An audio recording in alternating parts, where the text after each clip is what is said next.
What line of sight is that if you have a receiver and a sender, they have to be able to be in range, that's the amount of energy and the link budget, but they also have to be able to see each other from a radio perspective. Be careful, we're talking about radio line of sight, not visual line of sight. In my example here, you see my Christmas tree at the mid-path between the two access points. Well, it may be hiding the access point from view, meaning that from one access point you don't see the other access point because there's a tree in between.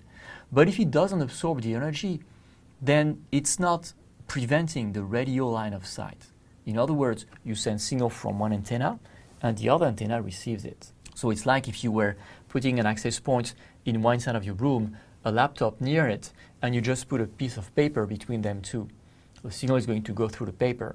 And if you look through the paper, you may not see the laptop, but it's not preventing line of sight. So here, we're talking about objects that at the frequency of Wi-Fi prevents the wave of Wi-Fi from getting to the other end. Again, indoor, that matters somehow because the absorption is going to make that you stop having line of sight at some point. Indoor, it's important because there is another phenomenon that plays into the game, and that's called the Fresnel zone, from the discoverer of this effect, Mr. Fresnel.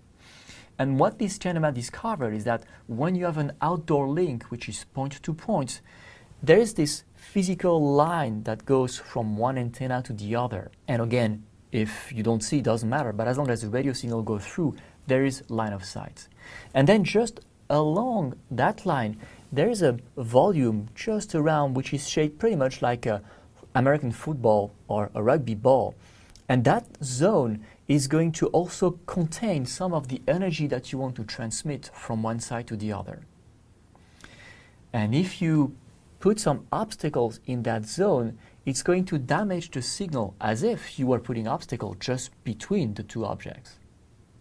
And Mr. Fresnel actually discovered that there are several zones that, he gave some equations so you could calculate them, but that's beyond CCNA. There is the first zone, which is the most important for us because anything you put in here is going to damage the signal.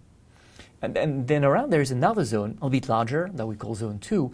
And here, actually, if you put some obstacles, it's going to create less echoes and it's going to make the signal cleaner and stronger in zone 1. And then there is zone 3, where again, if you put obstacles, you're damaging the signal, zone 4, and there are many, many zones. But the one that matters to us is zone number 1. That's the main zone. And we say that if you design a point-to-point link outdoor, you need to make sure there is radio line of sight, that's one thing, but also that this first Fresnel zone is as much as you can free from obstacles. And typically we say it has to be at least 60% free from obstacles. So that volume should not contain more than 40% of objects that would be absorbing the signal. That is important if you deploy outdoor networks. For indoor and in CCNA, we won't bother much more than you having to know what the Fresnel zone is, the first Fresnel zone. But if you deploy a network outdoor, you need to understand the Fresnel zone more, and you need to look up on how you calculate this Fresnel zone. There is an equation that's going to tell you what is the distance from the line between the two antennas that determines that first Fresnel zone, then the second one, etc. But for CCNA, remember, zone 1 is important, and 60% free from obstacles is a requirement for quality signal outdoor.